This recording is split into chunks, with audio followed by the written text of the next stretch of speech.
The bolts in Ratchet and Clank are worthless. These shining floating pieces of metal may look like they're worth a pretty penny, but in reality, their value is cratering with each installment, and our heroes are the ones to blame.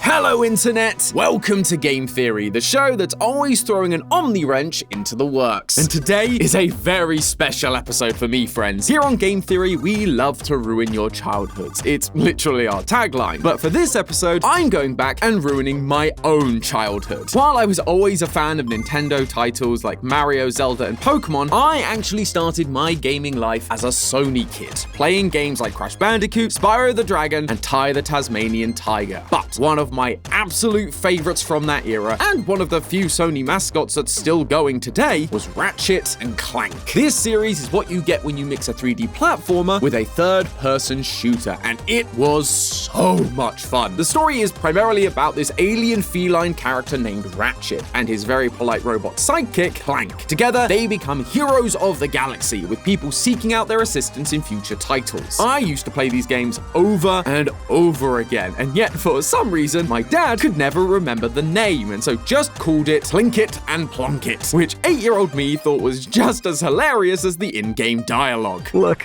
plumber's crack. What did you just say? I said, look, the plumber's back. Though it wasn't just the dialogue that was punny. Even the titles of the games lent into this slightly risky humor, with Going Commando and Up Your Arsenal. Fun fact, the European versions were just named 2 and 3 because of how risky those names were considered. Won't someone think of the children? However, for me, the best part about Ratchet and Clank, without a doubt, has to be the weapons that could unleash mass destruction and comedy on the many enemies in your path. Funny weapons like the Groovatron, which make your enemies dance, the Sheepinator, which turns everything into sheep, and the most iconic weapon of all, the Rip You a New One. What did you just say to me? No, that's what it's called. The RYNO, or Rhino. It's basically the ultimate weapon of this series. But the craziest thing is, in the first game, you are offered this insanely strong weapon on just the 7th planet, out of 19. By this point in the game, you're only buying weapons that cost 7,500 bolts, but the Rhino costs 150,000 bolts. So for the rest of the game, you're left wondering, do you just forget about it and move on? Or do you never buy another weapon and save up for it? It's a pretty tough decision, but what little nerdy me always wondered was how much would I actually have to save to afford such an insane tool of destruction? In fact, how much are bolts worth in general? Are they just 1-to-1 with the US dollar? Or has this guy been scamming me since 2002? Well, now that I'm the host of Game Theory, I think it's finally time I answer 8-year-old me's question. What is the value of a Ratchet and Clank bolt? Grab your gloves of doom and negotiators, theorists, because we're about to open fire on the Ratchet and Clank economy. Let's start with the bolts themselves, because how the games use them to represent different values has changed a number of times over the years. From the 2016 remake onwards, bolt values are represented by their color: bronze, silver, gold, or platinum. Whereas in the first 4 games, the values are represented by what kind of shape they are. Are they a hex nut, a spring, a gear, that kind of thing? What, you thought just because they were called bolts that they'd only be bolt shaped? This is a series about interdimensional time-space travel. It was never going to be that simple. But as confusing as it might be, for the purposes of today's episode, we're actually going to focus on those original values, because the Rhino actually isn't purchasable in later games. Instead, you get it by collecting special items that are found in each world, which I guess stopped people from farming bolts and getting it too early. Stop telling me how to play my game, Insomniac. Though, if you do want to see how the value of bolts has changed across the series, or you just want to see more Sony mascots on this channel in general, make like a Lombax and smash that subscribe button. If we get, let's say, 1,000 new subscribers on this video, we'll definitely revisit this. But for now, let's just stick with the original games. In the original Ratchet and Clank, there were only 4 bolt shapes: a standard bolt, a hex nut, a star nut, and a gear. These are worth 1, 5, 20, and 50 bolts respectively. More varieties were then introduced in Going Commando, like springs, 3-way cross fittings, and 6-way cross fittings, which were valued at 100, 500, and 1,000 bolts each. And then Up Your Arsenal added the acorn nuts, wing nuts, and double capped bolts at 3,000, 10,000, and 30,000 bolts each. And we are going to figure out the worth of each and every one of them, starting with the humble single bolt. To figure out what this is worth, we first need to figure out what material is used to make it. The most obvious thing to check is the color, and do you mind? I can't figure out the value of this weapon of mass destruction if you're standing in my way.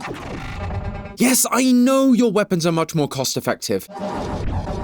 Okay, I'll tell everyone about the great deal they can get thanks to the sponsor of today's episode, War Robots Frontiers. This multiplayer mech shooter saw me trying to figure out the real-world mechanics of a fictional currency in a game about blowing stuff up and decided to save me the trouble by just incorporating the real-world math directly into the blowing up parts. War Robots Frontiers prides itself on its authentic physics and momentum, making you really feel like you're part of the machine you control. Personally, as a theorist, I love playing as the supportive tactician, planning out the route and taking out the enemy when they least expect it. But just like how Ratchet and Clank lets you upgrade your weapons over time to adapt to whatever new challenges the game throws at you, War Robots Frontiers allows you to mix and match all of those weapons into one ultimate machine for whatever your playstyle. And you can play in 6v6 tactical team combat missions so your different playstyles can complement each other. Whether you're like Amy and play as a fast flanker, Lee as a stalwart defender, or you're like Santi and you play as an assault mech that doesn't want to work with the rest of us and just goes in all guns blazing, causing us to lose. There's always one. However, unlike what I suspect will be the case for the Rhino, these massive tools of destruction won't cost you your entire life savings. In fact, the game is completely free and available on PC, PS4, PS5, Xbox Series S and X, and Xbox One. So if you fancy blowing up a galaxy without having to sell your robot companion, head on down to the description and click the link to get into battle and claim some special free rewards. Thanks again to War Robots Frontiers for sponsoring this video. How will you move out of my way so I can see the bolt's color?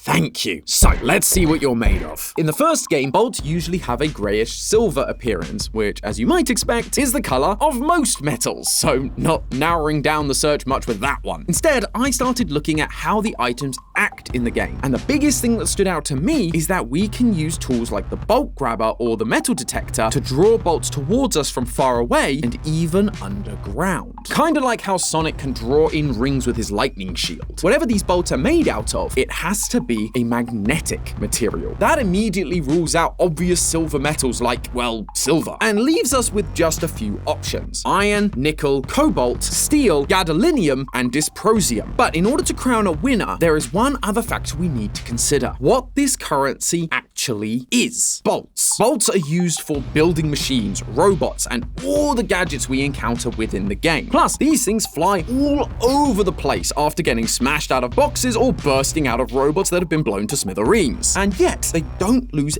any of their original shape. Therefore, the metal used for these bolts needs to be strong and durable. Immediately, that puts metals like gadolinium and dysprosium out of the picture, because while they're super magnetic, they are way too soft and malleable to keep their shape after an explosion. Cobalt has a similar issue, but rather than being soft, it's brittle. Even when combined with a stronger metal like steel, cobalt drill bits are famously brittle and will shatter if not used correctly. And I don't think we can call whatever this is correct use. Nickel is a little stronger, but it has a different issue. It has been shown to cause allergic reactions in some people after prolonged exposure, which isn't ideal for your galactic currency, something that everyone is going to be holding. That leaves us with just two remaining options: iron and steel. And the winner ended up being steel for one simple reason: it cheated. Iron is a very strong metal, but steel is even stronger because it isn't a pure metal. It's actually an alloy of iron and carbon mixed together. This not only increases its strength, which is why it's the primary metal we use for nuts and bolts, but the process of adding carbon turns the metal from a dirty gray to a metallic silver, the same color we see from the bolts. And the cherry on top of all of this is, while I said most of the bolts are silver, not all of them are silver exactly. Some have slightly red or bluish tints to them. And if you heat steel to certain temperatures, you can actually temper the metal to change its color from yellow to purple to, yes, red and blue. So the bolts from Ratchet and Clank 1 are made out of steel. Great, now we've just got to figure out the cost. At the time of writing, steel costs around 74 cents per kilogram, which compared to some of the other metals we looked at is pretty inexpensive. So good job to the Solana Galactic government for choosing a cost-effective metal, I guess? But therefore, we need to to find out how much these bolts weigh, which means it's time for the really fun stuff, the math. Calculating the weight is actually pretty straightforward. We've used this equation plenty of times before. Weight equals density times volume. Density is easy, as steel has a set density of 7.85 grams per cubic centimeter, or 4.537 ounces per cubic inch. The tricky part is figuring out the volume. You see, bolts don't have the most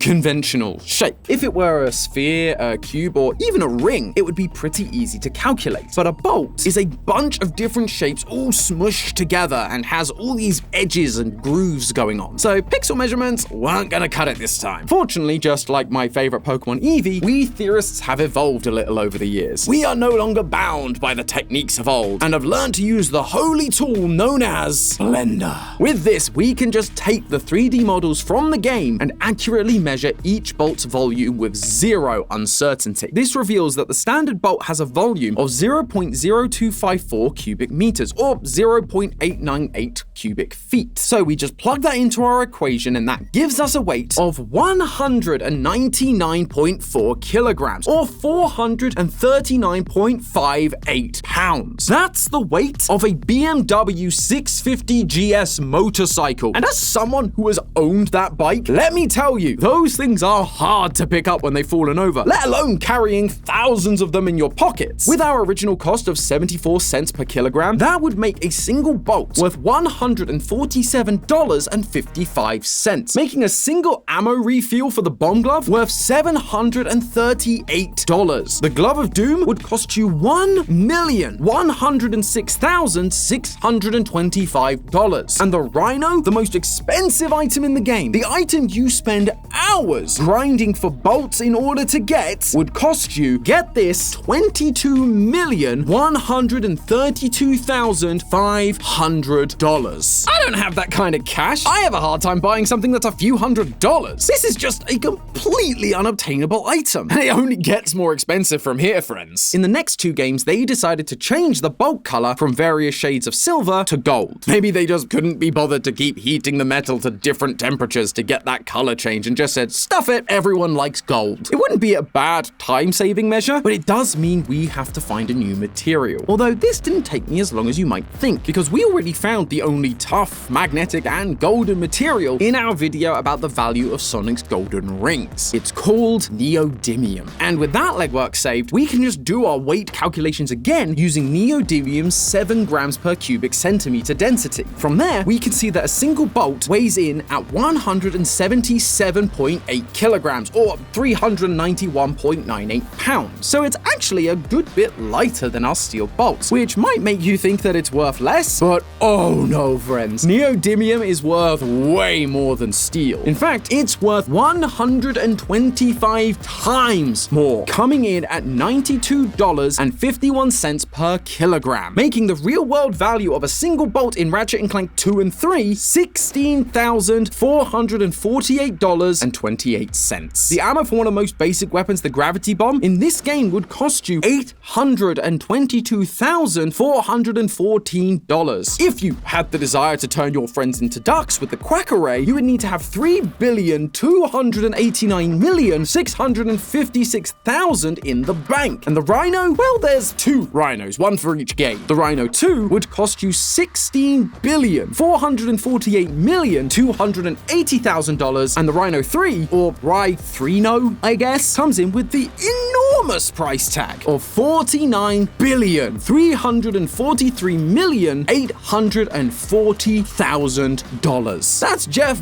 Bezos level of money. Maybe that's why he's so fixated on space. The price of these things is astronomical. Ratchet and Clank must be worth an absolute mint by the end of the series. Or would they? I'm sure some of you are already calling this out. We've only calculated the values of the regular single bolts. But at the start of all this, I mentioned that bolts are actually a bunch of different shapes. Well, if you try to calculate their values, this whole economy starts to become more shaky than Ratchet and Clank's space-time continuum. In the first game, based on their 3D assets, the hex nut is actually worth $156.84, just $9 more than the single bolt, rather than the full 5 times the game suggests. By contrast, the star nut is only worth $7 more, at $154.52, despite being worth $20 20 times more, and a gear, which should be worth 50 times more than the single bolt, is only 3.5 times more, worth just $525.71. It gets even worse in the sequels, with the hex nut now being worth $17,484.39, a gear is now worth $58,605.09, a three-way crossfitting is $58,734.60, and the double-capped bolt, the highest valued bolt in the game,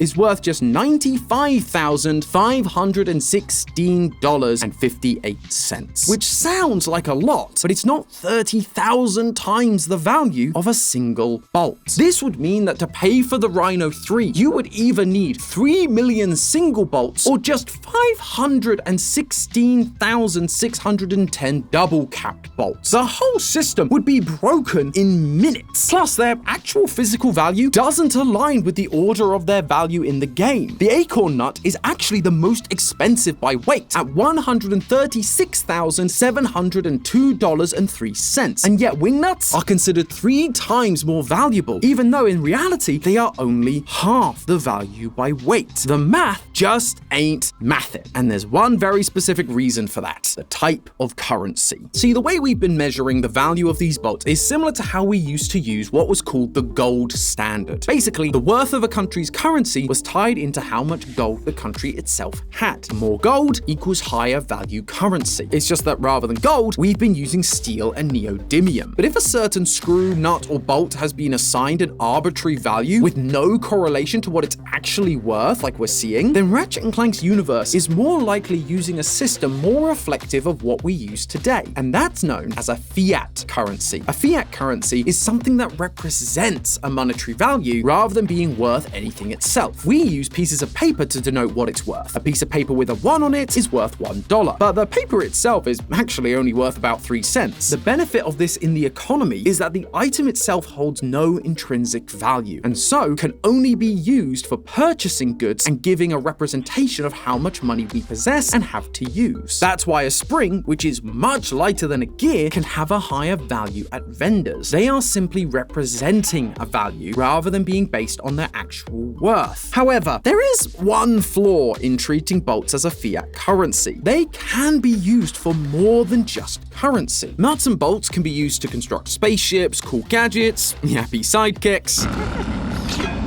That would make this less of a fiat currency and more of what is called a commodity currency, the exchanging of resources or services rather than pure hard cash. This can also work with assigned values, as a spring may be more useful for construction than a bolt. We humans have used commodity currencies in the past, but there are reasons we stopped doing it. The first issue that Ratchet and Clank would likely begin to face is that because bolts have a real-world use, people may hold on to their bolts in case they need to, build a robot that can do their laundry, or because you never know when you're going to need to repair that hoverboard. This is known as hoarding, holding onto a resource and not spending it in case of emergency, and it can create artificial shortages in the market, which then drives up the prices of goods that use that resource, i.e. inflation. On the other hand, if all the nuts and bolts are tied up being used commercially to make products like buildings and gadgets, that can lead to a decrease in the supply of currency because it's being used for other things, and that leads to what is known in economic terms as supply shocks. This would cause the value of the bolt to constantly fluctuate depending on how much of the currency is actually in circulation as currency at any given time, and tracking that across an entire galaxy is going to be hard. And that circulation problem gets even worse when you consider that bolts can be found all over the galaxy, in robot enemies you smash up, in hidden stashes, but also on planets that have been uninhabited for